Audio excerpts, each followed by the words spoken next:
Hey, Mikey, I'll be direct here. The one-on-one Minnesota that you were beat on, I'm just wondering what you think you could have done better, and also what's the process of analyzing and then improving? Yeah, looking back at that play, I was coming off the bench there, and they had a quick up, and coming onto the ice, it's trying to get an angle, get a gap if you can. But obviously, there's different scenarios for what to do.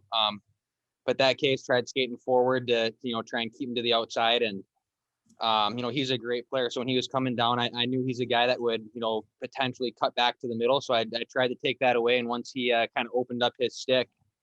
That was right when I flipped around backwards and tried to, protect against that. And then it came back through his legs. And at that point I was done. But yeah, that was a great move. But it's, looking back, it's, they're going to make good plays every now and then. But obviously at the same time, I feel like I, could have had a better angle, could have, maybe taken a different route getting across the ice to give myself a little bit better chance. But, that happens when you're playing against top guys like that.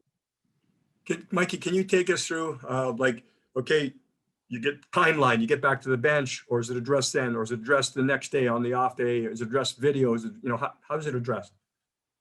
I mean, personally, you think about it for a second there, but you don't have time to really sulk about it or try and analyze it too much. So I think, for the rest of the game, you try and shake it off. Maybe look at the replay right away. But then it's back to game mode. You try and forget about it. You get back after the game, whether you go talk to Sammy, DJ, look at it, get clips sent to you. But, after the game, you can look at it, see what you got to do differently. But at the end of the day, it's one play. So it's something to try and, look at, figure out maybe a different way to defend it or what I could have done a little differently and try and learn from it, but not really think about it too much because it's going to happen. Appreciate the honesty. Thank you. Yep. Next up is Dennis Bernstein. Mikey, 3 games with fans in the stands, not a ton of people in the stands, but can you notice a difference? Is it better? Like just your observations about having people at Staples Center? Yeah, I think it's 100 times better. Yeah. Nothing against having the animated noise they have in there, but it's hard to emulate the true emotion and the true reactions from the fans, even though we don't even have anywhere near to a full barn, but there's enough people in there when something happens, you can hear them.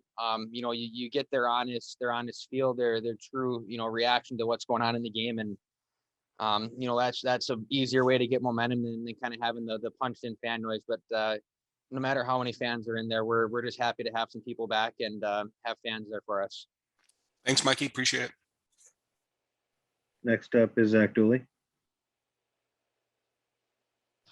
Mikey, it looked like on Saturday the pairings got shifted up just a little bit for the first time in a while. And Drew plays such a unique style. I'm wondering if you have to alter your approach at all playing with anybody but Drew. Yeah, I think it's different. You look at Drew and he's obviously one of the best defensemen in the league.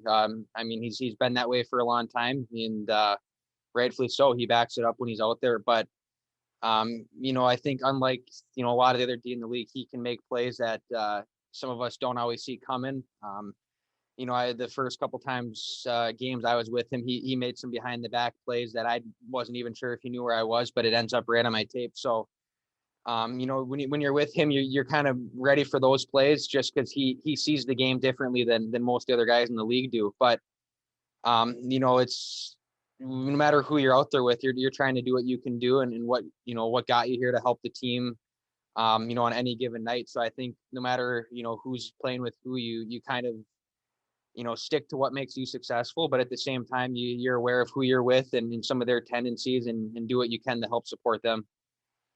Appreciate it. Thanks, Mikey. Yep. Next up is Jim Alexander.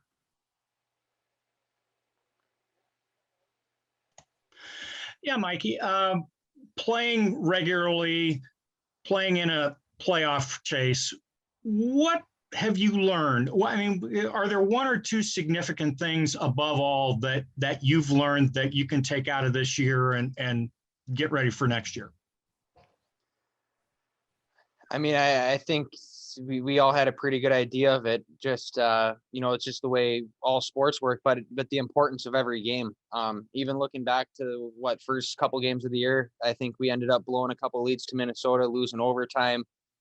We had a couple games we give up last second goals and end up going on to lose the game. But especially this last little bit, the games are super important. They're playoff games. You need to win them, especially in the position we're in. But I mean, I think you can look back at the whole year and you see how important every night is. And if you're down a goal, just trying to claw back, get any kind of point you can, because I mean, this year's unique with the only in division games, but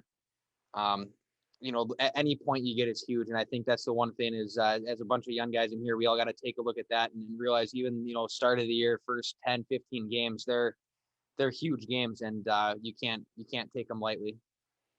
Regardless of how this year ends up, how encouraging is it going into next season with this group, with this young group of talent? Yeah. You just going through the whole year, it's like you said, we got all the young talent here, and even down in Ontario, we got a lot of other guys too. So we got a really good group of guys here, and just going through the year with them, I think it's helped everyone get comfortable together, get to know each other a little bit better, build some of that, behind the scenes locker room, togetherness, and kind of becoming more of a group than maybe it was at the start of the year. But, we've had glimpses of being really good teams pretty much, every game throughout the year. And, it's just exciting to be a part of it and try and, help get back into the hunt here. And last question here from Daryl Evans.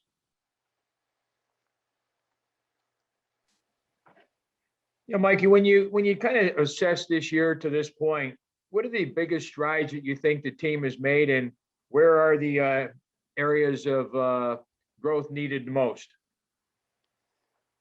I mean, I looking throughout the year, I feel like when we're playing our best, we're having our best games. We're very structured, and we play within that, and we kind of build off of it to get our offense. I think Todd always says it, checking for chances and taking care of our structure, what we need to do defensively, and that leads to our offense. But kind of throughout the year, when we've gotten away from that, that's where we tend to have a bit more breakdowns.